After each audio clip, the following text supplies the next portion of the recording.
ये रिश्ता क्या कहलाता है कि आने वाले एपिसोड में आप देखेंगे कि कैसे गीतांजलि एक बार फिर से अरमान को मैनिपुलेट कर रही है ताकि अरमान उसके साथ रहे। दरअसल होता ये है कि गीतांजलि मायूस बैठी रहती है कि वहाँ पे तान्या आती है। तान्या गीतांजलि को समझाती है कि वो अरमान की बीवी बन के सिर्फ अपना टाइम वेस्ट कर रही है। तान्या कहती है कि अरमान सिर्फ सेल्फ सेंटर्ड अभीरा को प्यार करता है और वो कभी भी गीतांजलि को पत्नी का दर्जा नहीं दे सकता है। तान्या वार्न करती है कि जो उसके भाई के साथ हुआ, बार बार उसका दिल टूटा, वही गीतांजलि के साथ भी होगा। इतने में विद्या और अरमान तान्या की बात सुन लेते हैं और वहाँ पे आते हैं और तान्या को गीतांजलि का कान भरने के लिए डांटते हैं।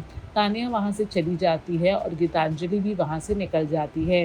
विद्या अरमान को कहती है कि जब उसने गीतांजलि से शादी कर ही ली है, तो फिर उसे गीतांजलि की ज़िम्मेदारी उठाने में क्या प्रॉब्लम है? अरमान झिझकता है।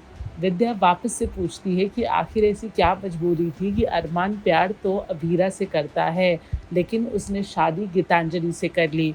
उसके बाद अरमान विद्या को कहता है कि दरअसल गीतांजलि ने उसे धमकी दी थी कि अगर अरमान ने उससे शादी नहीं की तो वो मायरा और अभीरा को कभी भी एक साथ नहीं रहने देगी, खुश नहीं रहने देगी। बस इसी डर की वजह से अरमान ने गीतांजलि से शादी की। विद्या कहती है कि अरमान कितना बड़ा बेवकूफ़ है। विद्या कहती है कि गीतांजलि ने कह दिया और अरमान ने उसकी बात मान ली।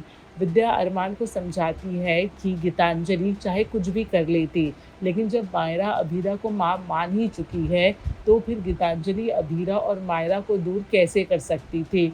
विद्या ने कहा कि अरमान का जो डिसीजन था गीतांजलि से शादी करने का, वो डिसीजन अरमान ने डर से ले लिया, लेकिन अब जो चीज़ हो गई है वो हो गई है। विद्या अरमान को समझाती है कि अब उसे गीतांजलि को अपनाना ही पड़ेगा। वहीं दूसरी तरफ हम देखते हैं कि अरमान गीतांजलि को ढूंढने जाता है और ये देखता है कि वो एक बार फिर से अपनी जान देने जा रही है। अरमान गीतांजलि को कहता है कि उसने पहले भी ये बात क्लियर की है कि वो अभीरा से प्यार करता है और उससे शादी सिर्फ इसीलिए की क्योंकि वो अभीरा और मायरा को एक दूसरे से दूर नहीं देख सकता। खैर, इन सब ड्रामे के बाद गीतांजलि फाइनली अरमान को हनीमून पर जाने के लिए कन्विंस करती है और किस्मत देखी है, गीतांजलि अभीरा का ही रिसॉर्ट बुक करती है।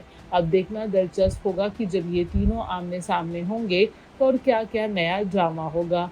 बॉलीवुड और टेलीविज़न के एक्सक्लूसिव अपडेट के लिए हमारे चैनल फिल्मी बीट को सब्सक्राइब करना ना भूलें और हमें फेसबुक पर भी ज़रूर फॉलो करें।